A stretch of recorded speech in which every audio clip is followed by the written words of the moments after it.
How to receive text message on Google Voice. First of all, open the app on your device or go to voice.google.com on browser and sign in with your Google account. Once signed in, make sure your Google Voice number is active and properly linked to your account.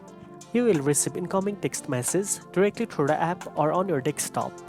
To check your message, tap the message icon at the bottom of the app or click on the message tab on the website. All received SMS messages will appear here in chronological order. You can tap on any conversation to read the message, reply, or manage the thread. Notifications for new messages will also appear on your device, ensuring you don't miss any text.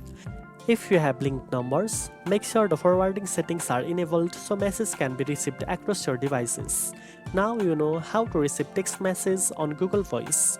If you found this video helpful, don't forget to like, share and subscribe for more tech tips. Thanks for watching and I'll see you in the next one.